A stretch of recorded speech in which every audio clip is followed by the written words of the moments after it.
hati kita. Bagaimana setelah kita mengikuti kajian ini, hati kita lebih lembut dan kita bisa lebih mudah menerima ilmu-ilmu dari para guru-guru kita. Soalnya mari kita awali pengajian kita pada pagi hari ini dengan bersama-sama mengucapkan lafaz basmalah. Bismillahirrahmanirrahim.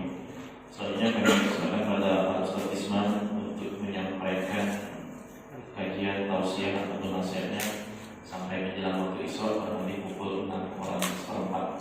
Mungkin nanti ada sedikit jawab. Pada Ustaz Isman di sana. Bismillahirrahmanirrahim. Assalamualaikum warahmatullahi wabarakatuh. Alhamdulillahirabbil alamin wassalatu wassalamu ala asyrofil anbiya wal mursalin wa ala alihi wa ashabihi ajmain wa man tabi'ahum bi ihsan ila yaumil qiyamah. Asyhadu an la ilaha illallah wa asyhadu anna Muhammadan abduhu wa rasuluhu la nabiyya wa la rasula ba'dahu. Wallahu ta'ala Qur'anul Karim a'udzu billahi minasyaitonir rajim. Bismillahirrahmanirrahim. Wal 'asri innal insana lafi khusr illa alladziina aamanu wa 'amilus shalihati wa tawassaw bil haqqi wa tawassaw bis sabr. Faqala Rasulullah sallallahu alaihi wasallam, "May yuridillahu bihi khairan yufaqihuhu fid din." Qala Rasulullah sallallahu alaihi wasallam. Allahumma shalli ala Muhammad wa ala Muhammad kama shallaita ala Ibrahim wa ala Ibrahim fil 'alamin innaka Hamidum Majid. Amma ba'd. Jamaah salat subuh yang Allah Subhanahu wa taala. Tidak henti-hentinya dan tidak bosan-bosannya kita memuja dan memuji Allah Rabb semesta alam. Salawat dan salam semoga tetap terkirim kepada Nabi kita Muhammad sallallahu alaihi wasallam, keluarganya, sahabatnya, tabi'in serta kaum muslimin yang senantiasa istiqomah di atas ajaran beliau hingga kiamat kelak. Amin ya rabbal alamin. Terima kasih kepada Allah Subhanahu wa taala. Jelas begini.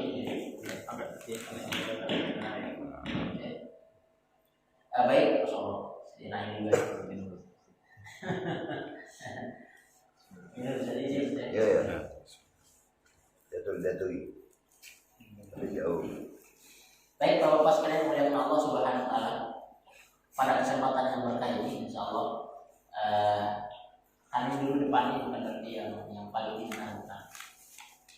Kita karena Allah sudah mengingatkan kita sesungguhnya manusia itu rugi. Wal asr, Allah bersumpah, innal insana lafi, sesungguhnya manusia itu adalah yang rugi. Illal ladzina amanu wa 'amilus shalihat. Dan ini bentuk kita supaya kita tidak rugi. Wa tawassaw bil haqq wa tawassaw bis sabr, yaitu saling mengingatkan dalam kesabaran dan amanu wa 'amilus shalihat, dan tentunya dalam saling mengingatkan dalam kebaikan. Bapak sekalian dimuliakan Allah Subhanahu wa taala, ini yang saya ringkas tadi malam ini beberapa poin tentang tazkiyah. Poin-poin yang karena kajian subuh kan enggak banyak waktunya, jadi ini isi-isinya ya insyaallah. Bapak sekalian, kenapa kita harus belajar tentang tazkiyah? Tazkiyatun nafas atau tazkiyatun nufus. Kalau bahasa mudanya itu pembersihan hati, atau istilah lainnya amalan yang berkaitan dengan jiwa. Kenapa? Karena amalan kebaikan itu aslinya mudah sekali. Contoh, istighfar itu mudah banget. Bisa dilakukan kapan saja, di mana saja, oleh siapa saja, dan tidak berbayar. Apa yang menghalangi kita untuk tidak istighfar? Tidak ada sama sekali. Karena keadaan kita, orang bisa dilakukan kapan saja.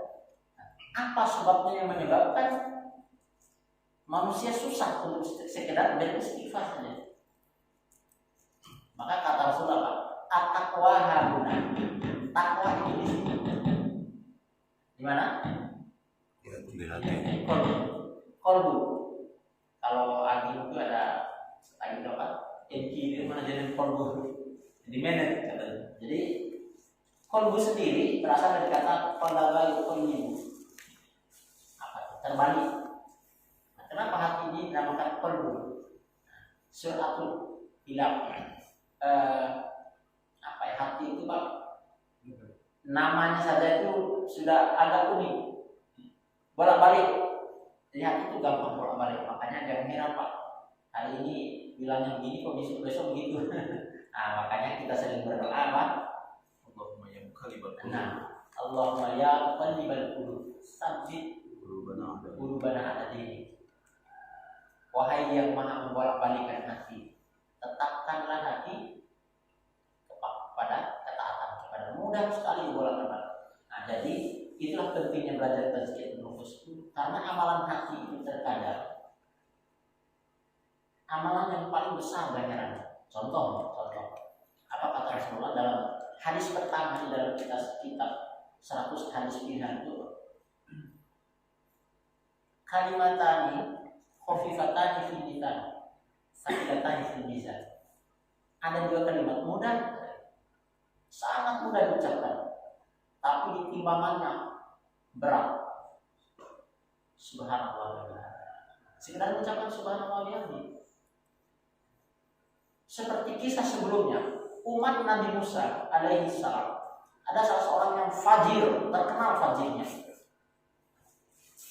Kemudian dibuang. Hukuman Nabi-Nabi beda seperti Nabi. Nabi Musa itu kalau ada yang berdosa dibuang. Kalau hukuman Nabi Muhammad tergantung dosanya. Kalau pencuri potong tangannya. Tetapi dia masuk surga. Bahkan Allah menyebutkan wali. Sampai Nabi Musa itu Nabi-Nabi sebelumnya itu mudah berdialog. Kenapa disebut wali? Itu orang fajir, orang fasik, orang munafik, maksiat. Apa kata Allah? Sebelum dia meninggal, dia berdoa, Ya Rabbi, Ya Rabbi, Ya Allah, Ya Tuhanku, saya meyakini bahwa tidak ada ilah selain Allah. Amalan hati kan? Wafat masuk surga. Jadi besar amalannya Pak, pahala amalan hati. Jadi jangan diremehkan.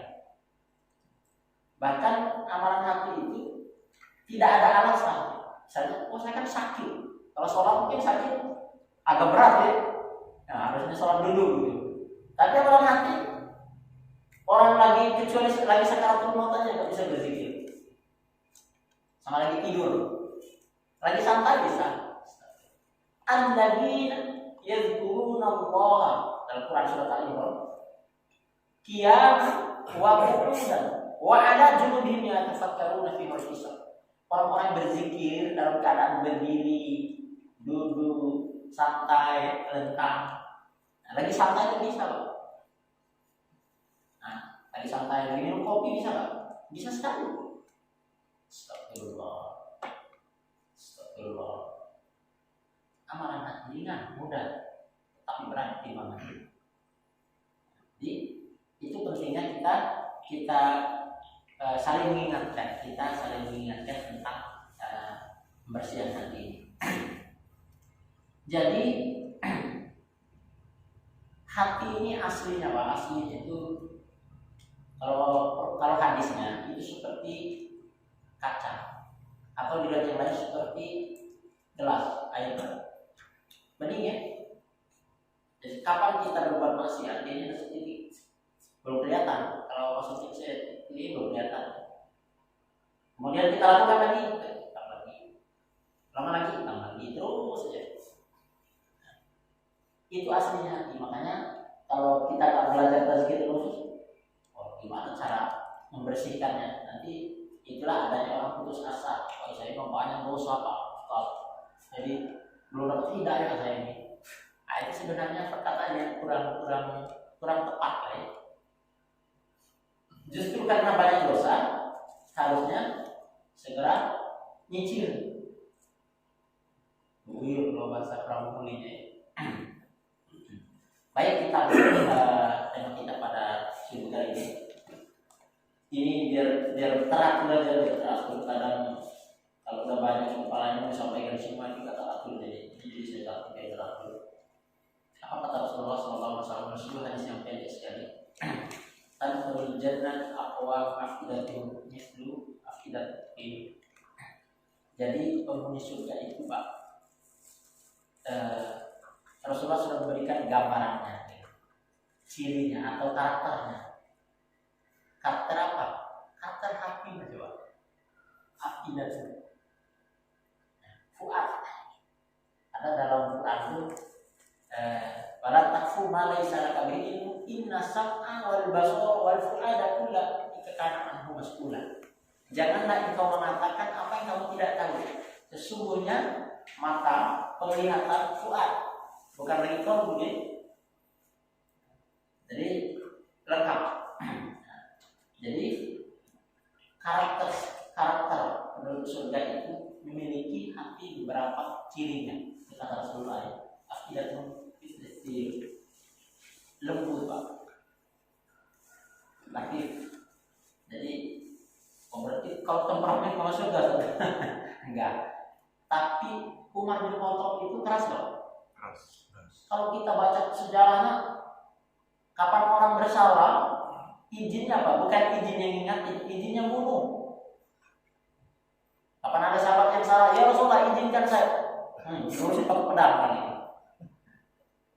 Tapi hatinya Pak, saking kerasnya itu. Orang kalau dia lewat jin-jin itu lari terbirit-birit. Nah, jadi kalau Umar bin Khattab ruqyah nggak perlu baca, cukup dia datang, orang kesurupan itu langsung sembuh. Saking kuatnya imannya. Jadi kalau para sahabat itu kita pun bisa. Nah, lagi-lagi amalan hati. Kalau mau jadi ruqyah, nggak usah belajar yang hebat-hebat amat. Amalkan aja sholat 5 waktu. Makanya kalau yang hampir semua sih, kalau yang pernah saya ruqyah, saya ingatkan ruqyah mandiri itu paling bagus dan paling mudah. Ruqyah itu nggak perlu baca, datang aja sholat, takbir bersama imam 40 hari, aman tuh, jin-jinnya kabur itu. Nah, kalau mau ruqyah orang tambahin tahajud. Coba bangun sepertiga malam sebulan aja. Kamu ruqyah orang baru baca Al-Fatihah dia sembuh orang. Takut jin loh. Tahajud jarang, infak jarang, ruqyah orang diikuti sama jin. Baca kursi, wah saya hafal Pak. Oh ngalamin semua saya. Kita baca Allahu la ilaha lebih hebat dia. Nah, itu saya hafal itu. Allahu la ikut dia baca. Jadi Pak, ada pengaruhan. Makanya kata Imam Ahmad, al-qalbi ila al-qalbi. Makanya apa yang kita sampaikan, kalau sekedar hiasan istilahnya, biar terlihat, saya ini biar terlihat gagah gitu, biar terlihat orang yang piawai dalam menyampaikan pidato, nggak lama biasanya. Orang langsung mau apa bapak ini? Karena dari hati Pak. Kalau orang itu benar-benar guru yang benar-benar ingin menyampaikan istilahnya itu luar biasa gitu. Beda. Hanya sekedar kewajiban aja datang menamseh jadi bagaimana kabar semua tidak beda dengan yang benar-benar ingin anak itu jadi orang baik. Pengaruh hati ini besar sekali. Jadi karakter hati penduduk surga itu Rasulullah sudah kasih tahu. Yang pertama apa? Lembut. Bukan lembut dikepok ya, bapak-bapak bapak lagi. Bukan. Memiliki apa? La yarham man la yurham. Rasulullah hadis yang pendek yang sering dihafal oleh anak-anak SD. Tidak akan disayang dalam Allah bagi manusia yang tidak punya sifat kasih sayang. Sadis. Jadi kalau kita masih ada kasih sayang, saya pernah baca satu riwayat umat Nabi Isa. Ketika itu Nabi Isa itu menyampaikan kepada umat, apa pengikut setia Nabi Isa itu disebut hawari. Saya yang sholat subuh tadi saya ada kisah Nabi Isa terakhir surat As-Saff itu. Cuma nggak kuat bacanya. Maka tadi mau nanti karena nggak ini. Makanya cuma setengah tadi surat As-Saff. Masa kan ada kisah Nabi Isa terakhir. Apa disebut? Umat Nabi Isa itu disebut Hawariyin. Hawariyin, pengikut setia. Jadi ada seorang pengikut setia Nabi Isa minta, ya Isa, doakan kepada saya agar saya itu ingin punya rasa cinta yang lebih. Kata Nabi Isa nggak kuat, cinta yang ditunjukkan Allah di muka bumi ini dibagi ke seluruh manusia. Itu istilahnya itu lewatnya aja ya. Hanya 0,1%. Kalau kamu ditambah, kamu akan gila. Saya biar benar-benar saya tambah cinta kepada Allah. Didoakan Nabi Isa. Baru ditambah sekian dan sedikit dari cintanya Allah itu, langsung gila, langsung ke hutan, dia nangis saja. Cintanya itu tidak ditambah. Jadi bapak-bapak sekalian dimuliakan Allah Subhanahu Wa Taala. Makanya Allah itu Maha apa? Ar-Rahmanir Rahim. Kalau rohnya kita mungkin udah ngasih hari ini udah baik-baik, tiba-tiba orang itu besok lewat sapa enggak sudah dibantu nggak tahu diri, nah sudah hilang, sudah gak hilang lagi.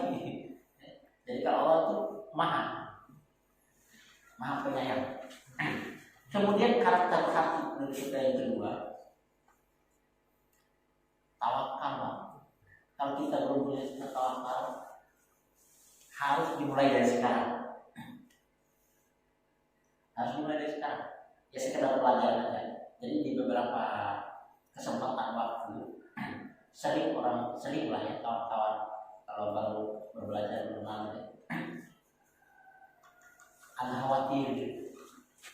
Sering sekali saya jumpai, saya khawatir. Kalau khawatir apa? Ya khawatir macam-macam. Kebutuhan hidup. Ya ada juga di ketemu juga saja kalau kita lagi. Nah, kebetulan kami lagi bangun pesantren Pak di belakang mall itu. Ya itu. Saya bilang sama kawan-kawan, kalau nggak dari sekarang mulai tawakalnya kapan? Kapan lagi Pak? Jangan ditunda-tunda. Nantilah saya tawakal kalau saya. Tawakal itu gimana tawakalnya?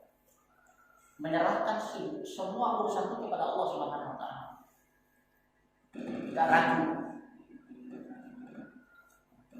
Infak itu mengajarkan kita tawakal. Dan harus dari sekarang memulainya. Nanti saya bisa miskin nanti. Nah itu. Jadi hatinya tawakal kepada Allah. Jadi tawakal ini perlu dibahas secara karena ada hubungan dengan diri dan segala macam. Kemudian innama yakhsha Allah, orang yang paling takut kepada Allah itu adalah ulama, orang yang berilmu. Jadi ilmu itu juga berpengaruh. Kalau tidak tahu, dikira ibadah atau bukan ibadah gitu. Kemudian takut itu kalau orang bagi-baginya ada takut yang fitrah, takut sama singa, harimau itu oleh apapun orang kalau pasti takut gitu. Walaupun orang ahli ibadah takut gitu. Kemudian ada takut kepada Allah, ini yang bagus. Ada takut yang nggak boleh juga. Jadi takut itu ada yang fitrah yang sudah wajar ya. Ada yang takut yang dicintai Allah, takut kepada Allah. Satu-satunya takut di muka bumi ini, ya kalau apabila kita takut, kita harus mendatanginya adalah takut kepada Allah. Kalau takut pada harimau kan kita lari menghindar. Takut sama jin, takut yang nggak boleh. Tahu mungkin takut sama saya, orang saya juga kelihatan takut. Kalau kelihatan nggak berbahaya, nggak takut. Agak aneh juga takut sama jin. Jadi anak-anak kita itu diajari keberanian, Pak. Harus. Kalau punya anak laki banyak, termasuk anak cewek diajari. Nah, kalau nonton film hantu-hantu dilarang aja, Pak. Merusak akidah. Keimanan. Kemudian kita lanjut.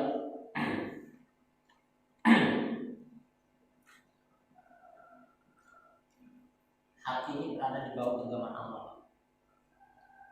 hati kita ini berada di bawah kendali Allah Subhanahu wa Ta'ala. Makanya kita harus sering berdoa, Allahumma Rabbana sabit atau qalbi atau qulubina ala dinik atau ala ta'ati. Harus sering. Kalau jarang-jarang itu sombong. Karena menganggap oh, saya sudah hebat lah, gitu. sudah alim, sudah soleh. Nah itu hati-hati. Kalau ada sedikit aja kalau dalam hati ada merasa saya sudah, itu segera tobat, segera istighfar. Jadi semuanya itu Allah yang paling benci. Ajalul mar'i nafsi. Dia merasa dirinya dia baru merasa aja. Seperti yang kisah yang kami sampaikan, Nabi Musa itu baru merasa aja ditegur dalam. Saya merasa kayaknya saya hebat gitu. Nabi gak ada bandingnya lah. Nabi langsung ditegur oleh Allah dengan suruh berjumpa dengan Khidir. Apalagi kita gak ada alasan sama sekali untuk kita merasa saya ini ya yang sampai. Kalau sekarang jabatan itu udah lama ya Pak. Sudah tua sudah, apalagi udah pensiun sudah. Orang yang hormati kita yang dulu hilang Pak, kalau pensiun. Apalagi yang dulu datang nggak ikhlas, cuma sekedar cari muka hilang, cepat hilangnya. Sebelum pensiun pun sudah hilang. Kaya kita tuh nggak ada apa-apa dibanding kaum Pak. Mungkin harus kuncinya kaum aja belum sebanding. Jadi nggak ada alasan sama sekali. Karena badan kita hebat, dikasih sakit sudah selesai, makan nggak enak. Badan sehebat apapun kalau sakit Pak, lemah itulah. Makan nggak enak. Masuk rumah sakit yang paling mewah sekalipun nggak enak Pak. Mana pilih? Sakit di rumah biasa saja, sehat, tapi di rumah yang biasa aja kan AC-nya misalkan. Sakit di rumah sakit yang paling mewah. Orang tuh kalau milih sakit bermasalah. Ada yang konslet berarti kalau dia milih. Saya lebih baik sakit aja, rumah sakitnya mewah, AC-nya, yang dilayani suster, dokter, perawat. Nah itu konslet. Lebih baik sehat. Panas-panasan, coba apa? Bapak-bapak sekalian dimuliakan Allah Subhanahu wa Ta'ala. Karena hati berada di bawah genggaman Allah, maka kita harus berdoa dan meminta kepada Yang Maha. Itu juga kan ulang-ulang. Bapak-bapak sekalian dimuliakan Allah Subhanahu wa Ta'ala. Kita harus mendidik anak-anak kita juga, generasi kita, bahwa menyerahkan semua urusan kepada Allah itu adalah merupakan akidah, tauhid, kewajiban. Nah, itu yang kurang generasi kita ini. Akhirnya apa yang terjadi Pak? Cengeng. Padahal seluruh segala sesuatu minta kepada Allah. Jadi nggak apa-apa ngajarin para anak. Saya ingin punya sepeda, Pak, berdoalah kepada Allah. Ya, sederhana ya. Kan Allah nggak bisa langsung ngasih uang. Allah yang menggerakkan seluruh yang ada di muka bumi ini. Langit. Allah beri rezeki. Bagi Allah mudah sekali, tidak ada yang sulit.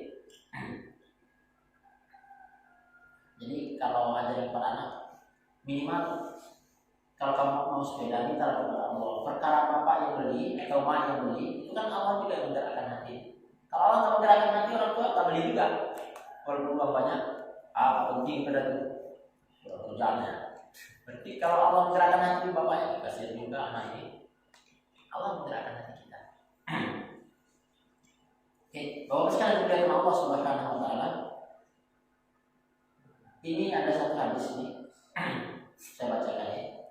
An Abdullah bin Umar, inna quluba bani Adam kulliha baina isba'ina min asba'ir rahmah.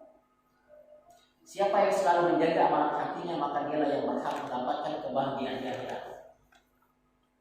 Amalan hati itu apa aja sih? Banyak Pak. Nah, nanti disebutkan insyaallah.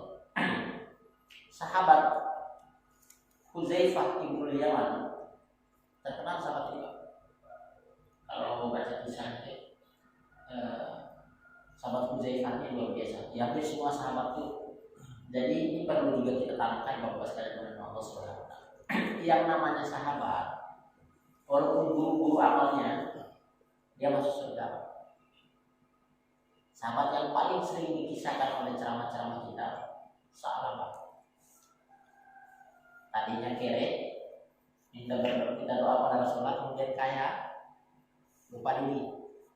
Tapi kita bilang bahwa sekalian mulia Allah, sahabat termasuk ahlul badar. Seluruh ahlul badar, Allah Rasulnya sudah menyampaikan adalah penduduk surga. Itu juga bagian daripada keyakinan, keimanan. Jadi, adapun perkara maksiatnya itu adalah sebagai contoh buat kita. Tapi dalam keyakinan kita mereka adalah termasuk ahlul jannah. Amalan mereka tidak akan sebanding dengan kita. Tidak akan sebanding. Kata Rasulullah, kita infak sebesar gunung emas dia. Nah, emas itu kan emas kan. Sekilonya, bisa jalan begini kita di Prabu kalau sekilo punya. Ini punya baru 5 orang berjalan begini, itu bahaya.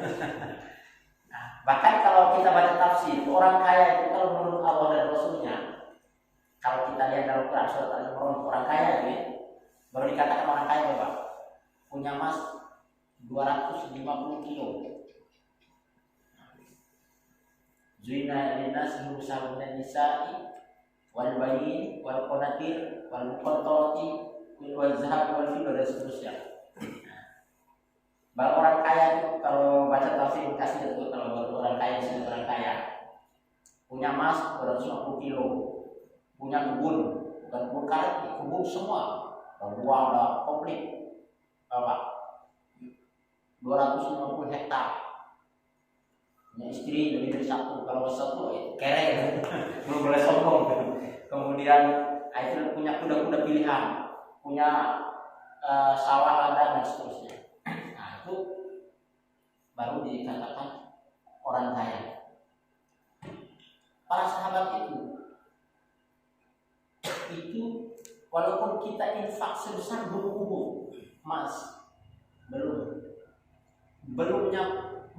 jangan bukan menyamai dia,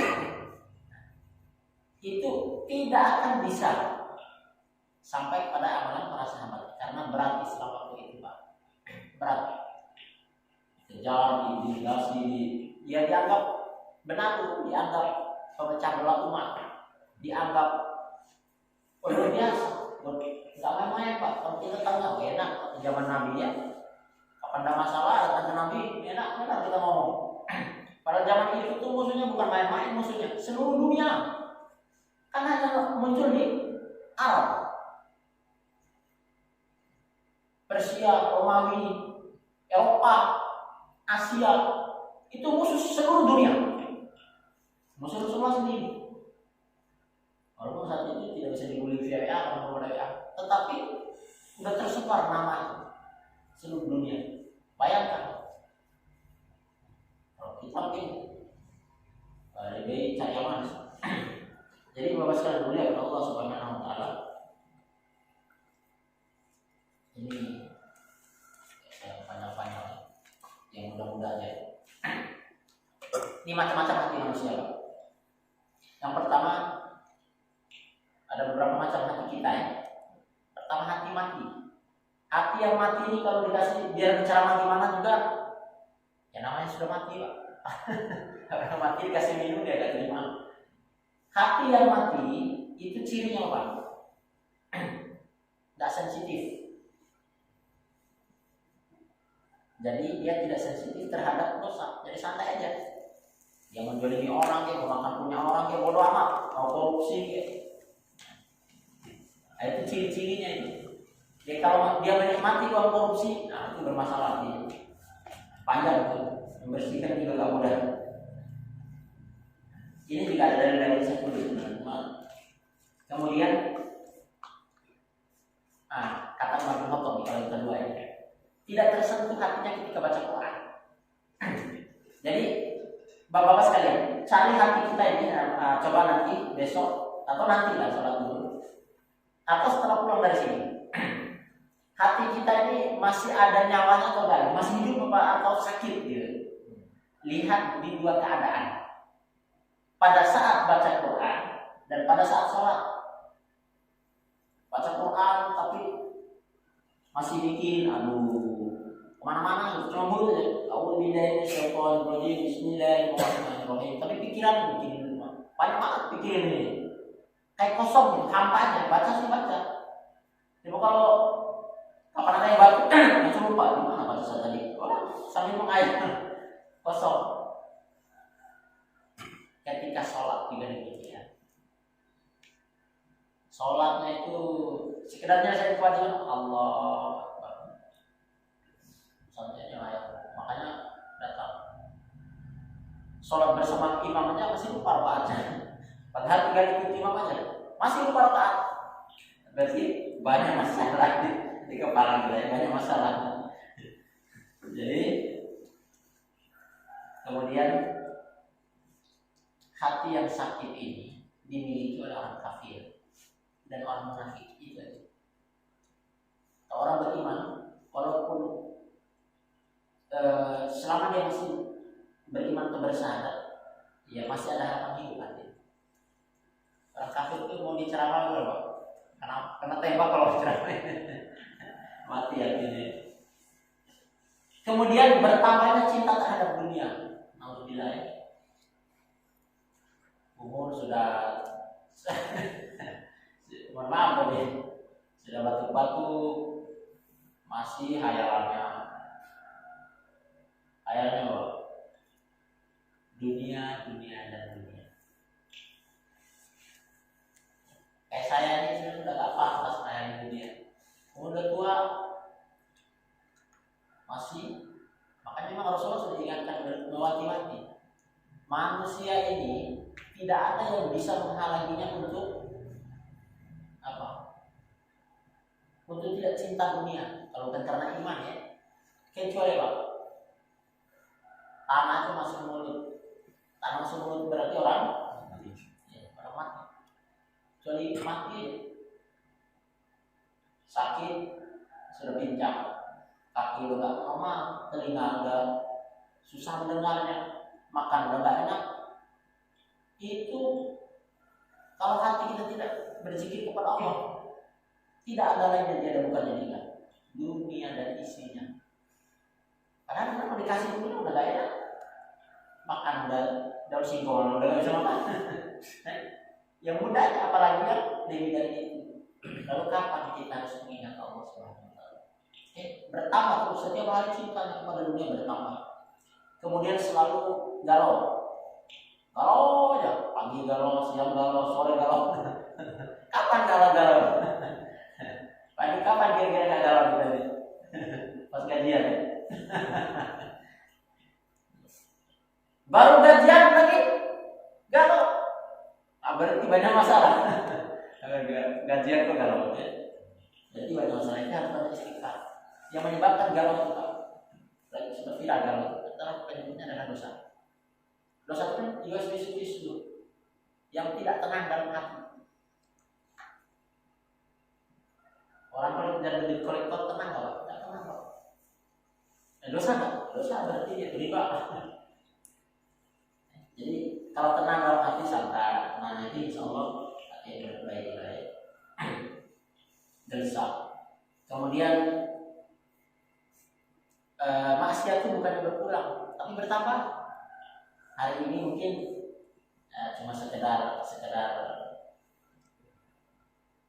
yang ringan-ringan lah ya, masih ada sekedar.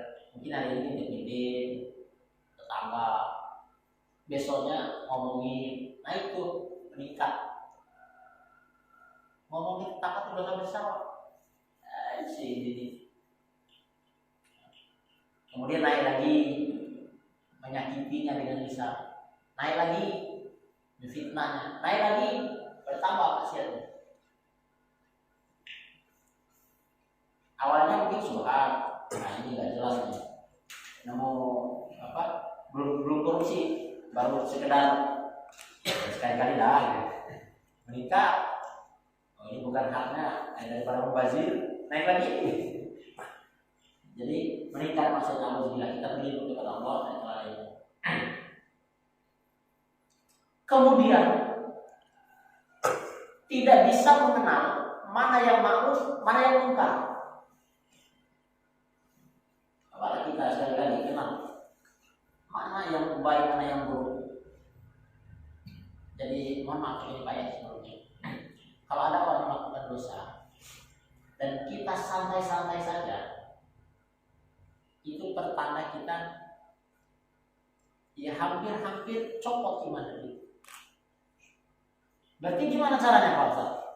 Ya sekurang-kurangnya kalau masih ada iman, masih hidup hati kita itu kita mengingkari sekurang-kurangnya. Kalau bisa yang naik imannya tingkat kedua dikasih tahu, jangan begitu tuh. Yang imannya yang paling tinggi langsung larang. Ini nggak boleh Pak. Ini haram ini ngambil kelapa orang. Belum izin sama Pak Slamet. Misalkan, nah, itu langsung larang. Itu iman yang paling tinggi. Yang kedua kasih tahu itu nggak boleh. Tapi kalau mau juga mau silakan aja. Kalau aman mau masuk neraka kamu yang masuk. Itu iman yang kedua. Tapi kalau ketiga memang minta dalam hati. Biarlah masuk neraka karena dia lulu dua-dua. Nah, sebenarnya iman paling lemah. Bapak sekalian dimuliakan Allah Subhanahu Wa Taala. Ada hati yang keras, ada hati sakit, ada hati mati, ada hati yang sehat, cepat. Bapak sekalian dimuliakan Allah Subhanahu Wa Taala. Hati yang sehat itu banyak deh. Apa namanya? Mudah. Istighfar kan mudah ya. Kalau gampang istighfar, apalagi saya istighfar, baca saya istighfar minimal sehari sekali minimal. Allahumma anta rabbi la ilaha illa anta khalaqtani wa ana 'abduka wa ala ahdika wa wa'dika mastata'tu a'udzu bika min syarri ma sana'tu wa abu laka bi ni'matika 'alayya wa abu bi dhanbi faghfir fa innahu la yaghfiru dzunuba illa anta. Panjang kalau paham. Kalau panjang berapa ya? Bapak sekalian yang dimuliakan Allah Subhanahu Wa Taala, mana yang bagus? Kalau kita kajian dengan ngantuk-ngantuk bagus tak? Bagus tak? Kalau kajian ngantuk itu nggak apa-apa. Kenapa? Ngantuknya kita yang ikut kajian ini bukan main-main mengalami. Didoai malaikat, enak ngantuk di masjid, enak. Tidur dapat, air dapat, makan dapat, pahala dapat. Lebih baik datang ngantuk-ngantuk daripada nggak datang. Apalagi nggak ada sama sekali niat untuk datang. Jadi mungkin bapak-bapak sekalian, nggak akan terbiasa misalnya kalau kajian ngantuk itu bagus. Dan kalau bisa pas ngantuk tidur itu tidur yang paling enak dan paling berkualitas. Jangan ditahan. Izin nggak apa-apa. Ada dari juga ada. Kedua juga sebelum jual. Tersurat itu sebelum jual. Cuma kalau kita kerja di pegawai negeri, ketawa. Semoga Allah semoga oh kerja. Tapi kalau kita punya waktu, kesempatan, kita ada dikasih waktu luang oleh Allah, gunakanlah tidur yang berpahala menjelang subuh ibadah, dapat pahala, enak, sudah dapat pahala sehat banget. Jadi izinlah kalau sama bos kalau izin tidurlah. Bahkan kalau sekolah-sekolah Islam sekarang sudah ada banyak kalau di Jabodetabek. Jadi ya jam 11 mereka sudah istirahat kan, istirahat anak-anak, kemudian sholat duha, sudah tidur di kelas kan memang dibagi dua ya, ada kursinya kosong. So jadi kapan jam 11 bagi istirahat, habis istirahat sholat zuhur bareng berjamaah di masjid, baru lanjut sekolah lagi segar. Coba bedakan nanti hari ini kan hari Jumat nih. Hari Jumat itu sunahnya kan baca Al-Kahfi ya. Ya surat apa aja boleh, mau surat Yasin, mau surat Al-Baqarah, mau Al-Imran. Nah, cuma kalau baca Al-Kahfi dapat pahala-pahalanya. Kemudian infak, sedekah, kemudian banyak istighfar, menuju masjid istighfar, jalan kaki dan astagfirullah. Ya kalau enggak pas menuju masjid hari Jumat kapan lagi Pak? Oh nanti di kantor, nah itu hanya janji sampai di kantor tuh nggak yakin juga. Jadi yang paling mudah untuk ingat istighfar itu saat menuju masjid. Karena saat menuju masjid jarang lah ya, kalau ada jarang orang menuju masjid itu pikirannya mumet, gitu. Jarang. Orang kalau mumet pikirannya menuju masjid agak sedikit cair gitu. Agak paling yang ingat ke masjid, ke komat. Nah, fokus saat itulah kita istighfar yang paling memungkinkan. Jadi menuju masjid. Bapak-bapak sekalian dimuliakan Allah Subhanahu wa taala, bagaimana cara mengobati? Nah, ini udah banyak penceramah yang bagian ini. Tinggal ngamalinnya susah. Apa Pak? Kalau jarang-jarang sering dengar nyanyi Opik, ya obat itu emang habis juga. Tapi kita nyanyinya enggak, amalinnya susah. Apalagi nyanyinya di rumah santai-santai kan, enak lah dengarnya. Ngamalinnya ini susah. Jadi itu kita sudah tahu semua sebenarnya. Tapi bapak sekalian ada yang saya semalam agak sedikit tertarik saya. Mengobati hati keras itu mana saya ingat semalam itu masya Allah salah satunya ingat saya semalam kurangi makan ternyata masya Allah saya sampai cari-cari hadis ini ternyata apa orang kalau meninggal orang yang pertama kali hancur perut.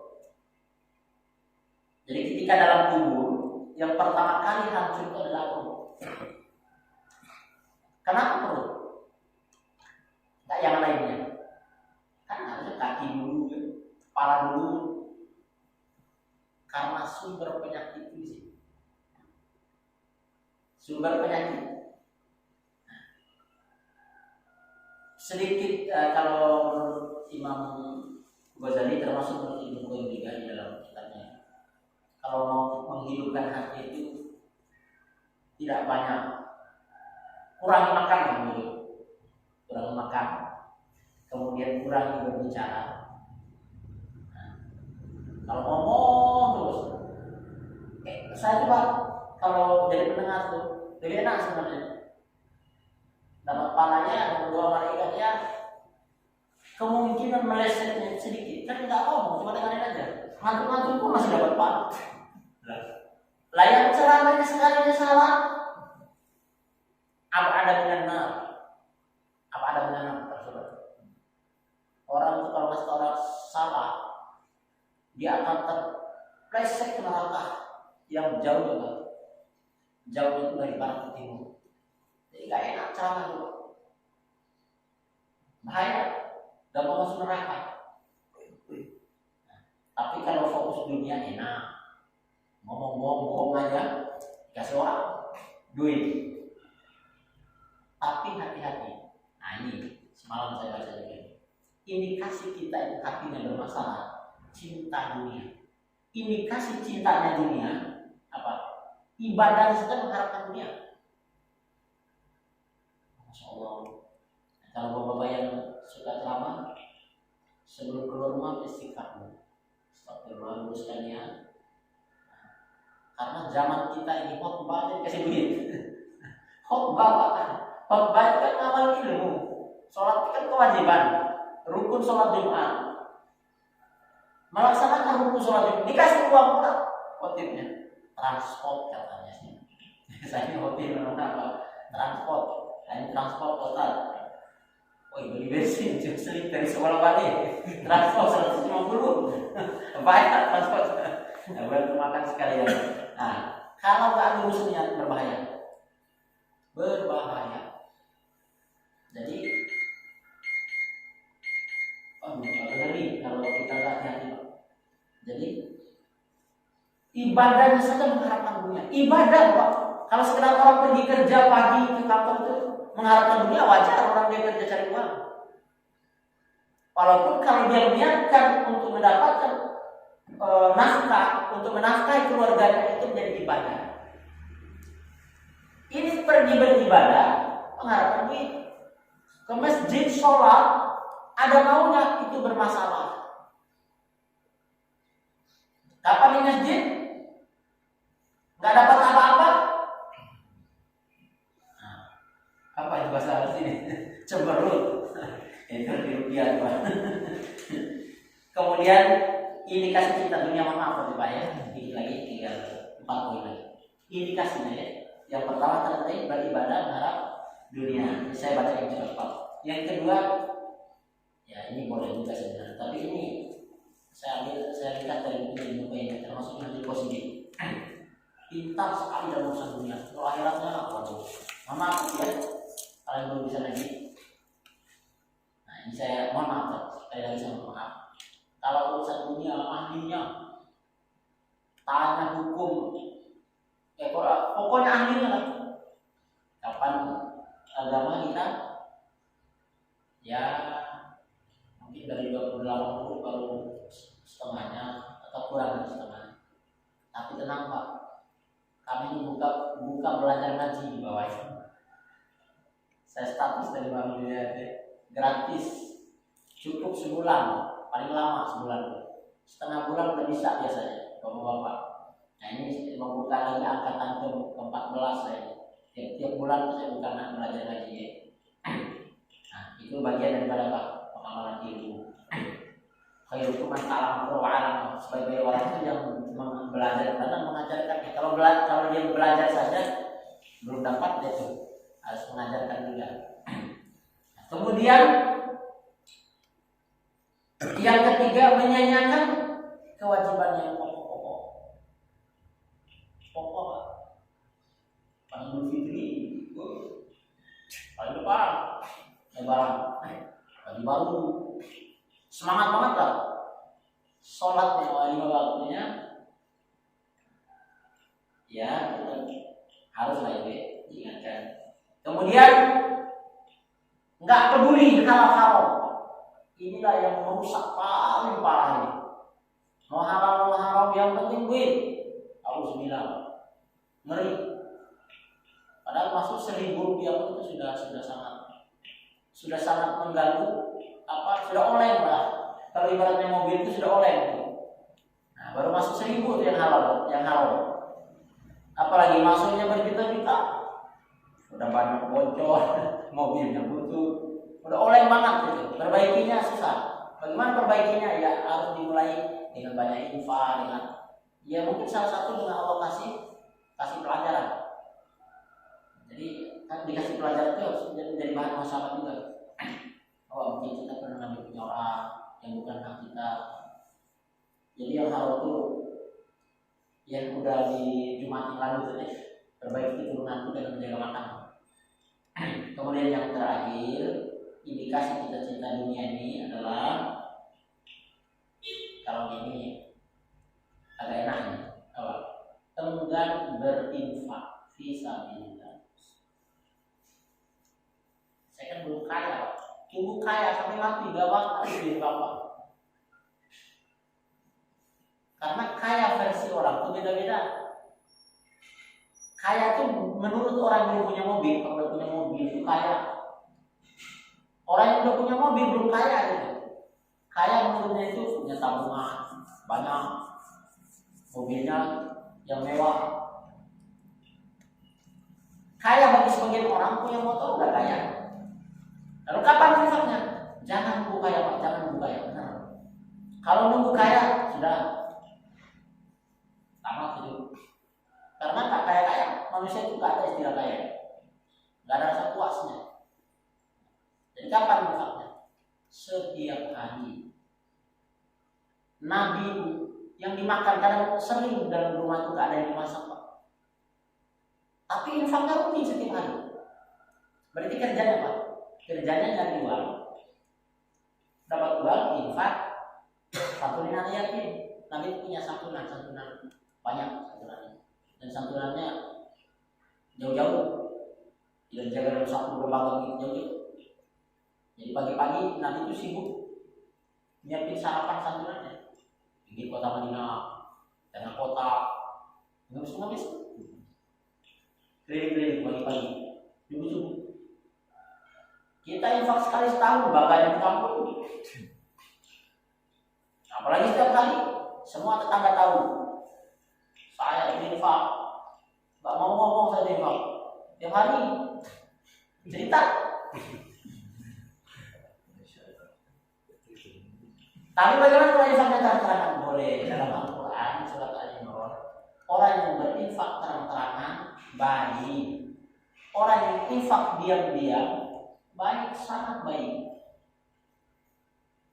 Diam-diam berinfak dia baik. Ya. Jadi untuk menutupi kajian kita pada pagi ini, paling mohon maaf kalau agak panjang karena pencerahan kadang terlalu semangat juga. Jadi kadang lupa diri ngomong, nggak tahu dengan jawab. Jadi adalah mungkin cara mudah sebenarnya. Cara mudah Allah berikan mudah sekali untuk membersihkan hati kita dengan infak. Kenapa disebut cara mudah? Karena tidak ditentukan batasnya. Mau 1.000? Kalau susah sekali uang sampai uang 1.000, Pak. Oh, sunnah bagus sih. Kalau misalnya sampai infak 1.000 susah. Oh, saya uang yang nggak punya 1.000 itu bagus berarti. Kok bagus nggak punya uang 1.000? Ya Nabi itu jangan 1.000, Pak. Mau nerima tamu jalan ya Aisyah, saya kita datang tamu ada dimakan gak ada cuma air. Sebenarnya ada 1.000. Nabi itu air, cuma air di rumahnya. Dan bukan Nabi saja, para sahabat radhiyallahu anhu banyak yang tidak ada dimasak di rumahnya. Umar bin Khattab radhiyallahu anhu kita dengar dia kan pemimpin khalifah. Umar itu baju itu bolong-bolong. Baju saya itu bagus di rumahnya. Belinya nabung dulu ini. Umar bin Khattab radhiyallahu anhu baju itu ditambal sini, tambal sini. Kan nggak mampu beli, Pak. Saya ada di Banten, kemarin pulang beli kelompok itu, pulang makan tikus semua saya tambal ininya di baju putih. Istri yang nggak pede, kamu pakai sholat ganti lah katanya, nggak enak lihatnya. Saya bilang para sahabat Nabi tambal kok bajunya. Kalau saya pede, beberapa kali saya pakai baju mahal, baju putih. Alhamdulillah diganti Allah ada yang putih satu lagi, tapi nggak ditambal. Mau saya foto yang tambal. Coba bayangkan, Pak. Artinya apa? Infak itu sebenarnya masuk surga paling mudah dengan infak. Nggak dibatasi tentunya, waktunya juga tidak dipaksa harus hari ini kan, kapan ada duit. Cuma yang paling bagus hari Jumat. Bagusnya lagi setiap subuh. Bagusnya lagi yang rutin. Rutin nanti bisa udah susah. Ya kalau mudah gak perlu ceramah orang infak semua, Pak. Justru karena susahnya infak itu ada ceramah supaya kita jadi mudah. Jadi bahwa saya melihat Allah Subhanahu wa taala, mudah-mudahan Allah memudahkan kita. Jadi kalau kita kembali ke ayat yang sering saya bacakan adalah wa may yuqasiru nafsi fa ulaika hum muflihun. Quran surat Al-Ulam di surat Al-Hasyr dan juga At-Taubah. Barang siapa yang dimudahkan oleh Allah Subhanahu wa taala atau barang siapa yang dijaga oleh Allah Subhanahu wa taala dari sifat pelit, sifat kikir, sifat takut infak dijaga bagian. Kami bersuara sifat barang siapa dijaga oleh Allah dari sifat pelit dalam dirinya, maka itu maka ketahui bahwa dia termasuk orang yang beruntung. Cuma kita jangan dulu sambil berharap semoga saya dijaga oleh Allah dari sifat kikir. Enggak berusaha. Ya tambah kikir jadi. Tapi harus berusaha, ya. Jadi itu kalau kita mulai berinfak bersyukurlah. Bukan untuk siapa-siapa, bukan orang. kita kasih misalnya untuk anak yatim, bukan untuk anak yatim, untuk kita sih. Anak yatim kalau kita nggak kasih, orang lain yang kasih. Demikian yang bisa kami sampaikan. Lebih dan kurang kami mohon maaf atas perhatian dan mengucapkan terima kasih. Sudah 1 jam kami ngomong terus. Nah, yang sekarang kesempatan bapak-bapak. Saya mendengar. Kamu bertanya silakan. Soalnya waktu ini belum masukin. Insyaallah mungkin ada satu pertanyaan yang bisa disampaikan Pak Syarif.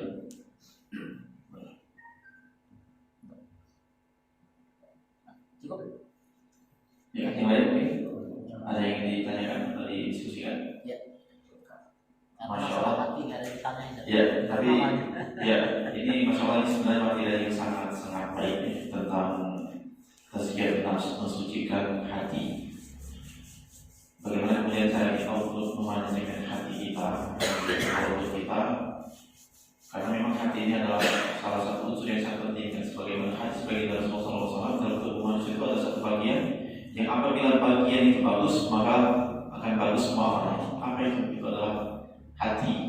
Hati itulah yang kemudian menentukan juga bagaimana hari-hari kita gitu kan. Ketika hati kita bersih, ketika hati kita suci, seolah amal ibadah kita itu akan mudah diterima oleh Allah Subhanahu wa taala. Kita ikhlas karena Allah Subhanahu wa taala. Kita main dengan hati kita ke masjid hanya karena Allah, kita beribadah karena Allah, kita berinfak karena Allah, dan kita menghindari hal-hal yang dapat merusak hati kita. Soalnya karena kita dapat mengambil hikmah, mengambil manfaat dari apa yang sudah disampaikan oleh Ustaz Isman tadi. Soalnya kita senantiasa menjaga hati kita, mengevaluasi hati kita. Dan satu hal yang tadi sedikit disentil oleh Ustaz Isman, hal yang dapat mengeraskan hati itu terlalu banyak makan ya.